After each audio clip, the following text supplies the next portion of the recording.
بسم اللہ الرحمن الرحیم. Dear students, Assalamu alaikum. I hope you are all well with your family at your home. I am Fatma and I am your teacher of Islamiyat of class 3. Dear students, take out your Islamiyat reading book. Dear students, open your book at page number 42. Bab Som Sirat-e-Tayyiba Hazrat Muhammad sallallahu alaihi wasallam.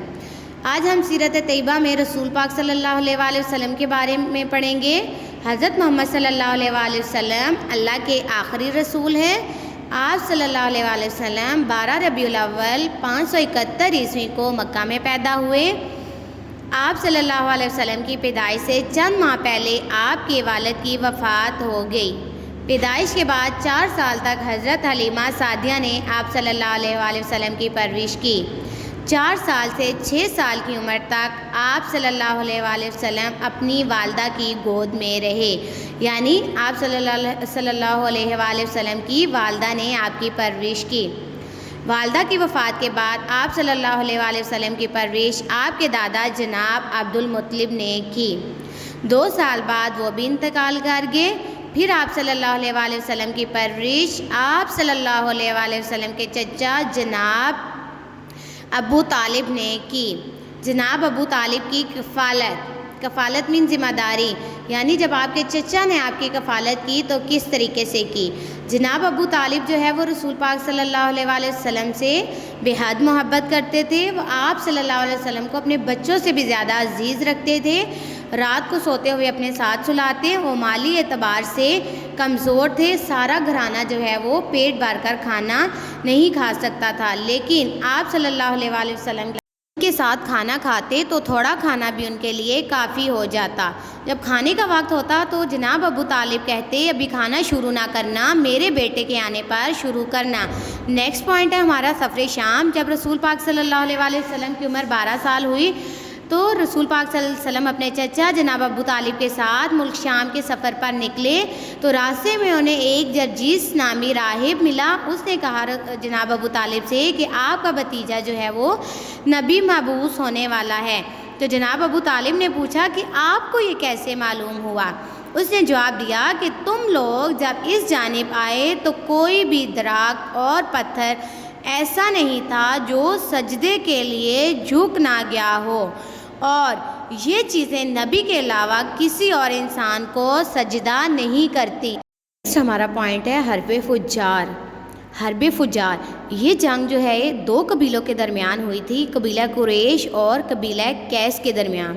اور اس جنگ میں رسول پاک صلی اللہ علیہ وآلہ وسلم کی عمر جو ہے وہ 15 سال تھی، اور رسول پاک صلی اللہ علیہ وآلہ وسلم نے اس جنگ میں اس طرح حصہ لیا تھا کہ وہ اپنے چچاؤں کو تیر تھماتے تھے. نیکسٹ پوائنٹ ہے حلف الفضول. حلف الفضول جو ہے وہ امن کا معاہدہ ہے، اور یہ جنگ فجار کے بعد پیش آیا. اور اس معاہدے میں سب نے آپس میں یہ طے کیا کہ کوئی بھی مظلوم ہو، چاہے وہ مکے کا رہنے والا ہو یا نہ ہو، اس کی مدد کی جائے گی اور اس کو اس کا حق دلوایا جائے گا. اور اس معاہدے میں رسول پاک صلی اللہ علیہ وآلہ وسلم کی عمر 20 سال تھی. نیکسٹ پوائنٹ ہے ہمارا حضرت خدیجہ رضی اللہ عنہ سے نکاح. جب آپ صلی اللہ علیہ وآلہ وسلم کی عمر 25 سال کی ہوئی تو حضرت خدیجہ رضی اللہ عنہ کو مال لے کر تجارت کے لیے ملک شام تشریف لے گئے. حضرت خدیجہ رضی اللہ عنہ ایک معزز مالدار اور تاجر پیشہ خاتون تھی، اور اس سفر میں جو ہے حضرت خدیجہ رضی اللہ عنہ کا غلام میسرہ بھی آپ صلی اللہ علیہ وآلہ وسلم کے ساتھ تھا. حضرت خدیجہ رضی اللہ عنہ کا یہ مال بہت منافع سے فروخت ہوا، اور میسرہ جو تھے وہ رسول پاک صلی اللہ غلام حضرت خدیجہ کے رسول پاک صلی اللہ علیہ وآلہ وسلم کے ساتھ تھے. تو انہوں نے واپس آ کر حضرت خدیجہ رضی اللہ عنہ سے رسول پاک صلی اللہ علیہ وسلم کی ایمانت، دیانت اور شرافت کی بہت زیادہ تعریف کی. تو حضرت خدیجہ رضی اللہ عنہ جو ہیں وہ رسول پاک صلی اللہ علیہ وسلم کی دیانت، ایمانت اور شرافت سے بہت زیادہ متاثر ہوئی. تو متاثر ہو کر انہوں نے جو ہے وہ رسول پاک صلی اللہ علیہ وآلہ وسلم کو شادی کا پیغام بھجوایا. رسول پاک صلی اللہ علیہ وآلہ وسلم راضی ہو گئے، اور آپ صلی اللہ علیہ وآلہ وسلم کا نکاح جو ہے وہ جناب ابو طالب نے پڑھا. نکاح کے وقت آپ صلی اللہ علیہ وسلم کی عمر 25 سال تھی، اور حضرت خدیجہ رضی اللہ عنہ کی عمر جو تھی وہ 40 سال تھی. اور آپ صلی اللہ علیہ وسلم کے 3 بیٹے اور 4 بیٹیاں تھیں۔ نیکسٹ پوائنٹ ہے ہمارا حجر اسود کی تنصیب اور جھگڑے کا فیصلہ۔ تنصیب کہتے ہیں نصب کرنا، لگانا۔ خانہ کعبہ کی عمارت بہت پرانی ہو چکی تھی، دیواریں پھٹ گئی تھی۔ ایک دفعہ زوردار سیلاب آیا تو خانہ کعبہ کی عمارت جو ہے وہ گرنے کے قریب آ گئی، تو سب نے مل کر یہ فیصلہ کیا کہ اس کو دوبارہ جو ہے وہ نئے سرے سے بنایا جائے۔ جب اس کو دوبارہ نئے سرے سے بنایا گیا تو حجر اسود کو نصب کرنے کا موقع آیا تو قبائل میں اختلاف پیدا ہو گیا، لڑائی جھگڑا پیدا ہو گیا اور سب آپس میں لڑنے لگے۔ ایک نے کہا کہ حجر اسود کو میں نصب کروں گا تو دوسرے نے کہا میں نصب کروں گا۔ تو آخر قبائل قریش خانہ کعبہ میں جمع ہوئے اور ایک مجلس منعقد کی۔ اس میں ابو امیہ بن مغیرہ نے تجویز پیش کی کہ جو دوسرے دن جو شخص سب سے پہلے خانہ کعبہ میں داخل ہوتا ہوا نظر آئے گا وہی اس کا فیصلہ کرے گا۔ دوسرے دن جب سب خانہ کعبہ میں آئے تو سب سے پہلے دیکھا کہ رسول پاک صلی اللہ علیہ وسلم تشریف لائے۔ لوگوں نے رسول پاک صلی اللہ علیہ وسلم کو ساری تفصیل بتائی۔ آپ صلی اللہ علیہ وسلم نے ایک چادر طلب کی اور درمیان میں حجر اسود رکھا اور ان چاروں سرداروں کو کہا کہ وہ چادر کے چاروں کونے ایک ایک کونا کر کے چاروں پکڑ لیں، اور ان سرداروں کو کہا کہ آپ چادر کو جو ہے وہ اس کی اصل مقام کی طرف لے جائیں۔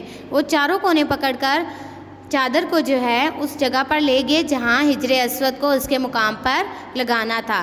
جب وہ اس جگہ پر لے گئے تو رسول پاک صلی اللہ علیہ وسلم نے جو ہے وہ حجر اسود کو اٹھا کر اس کی جگہ پر نصب کر دیا۔ اس طرح تمام قبائل خون خرابہ سے بچ گئے اور آپس کے لڑائی جھگڑے سے بچ گئے اور سارے قبیلے راضی ہو گئے۔ اس وقت رسول پاک صلی اللہ علیہ وسلم کی عمر جو تھی وہ 45 سال تھی۔ رسول پاک صلی اللہ علیہ وسلم رمضان کا سارا مہینہ غار حرا میں قیام کرتے تھے اور آنے جانے والے مسکینوں کو کھانا کھلاتے اور باقی وقت اللہ تعالیٰ کی عبادت میں گزارتے، کائنات کی تمام چیزوں پر غور و فکر کرتے۔ نیکسٹ پوائنٹ ہے ہمارا غار حرا کے اندر۔ نبوت ملنے سے کچھ عرصہ پہلے آپ صلی اللہ علیہ وسلم جو بھی خواب دیکھا کرتے تھے وہ صبح اٹھتے تو سچ ثابت ہوتا۔ ایک رات جب آپ صلی اللہ علیہ وسلم غار حرا میں اللہ کی عبادت کر رہے تھے کہ جبرائیل علیہ السلام قرآن مجید کی چند آیات لے کر آپ صلی اللہ علیہ وسلم کے پاس تشریف لائے۔ فرشتے نے کہا پڑھو۔ آپ صلی اللہ علیہ وسلم نے فرمایا میں پڑھا ہوا نہیں ہوں۔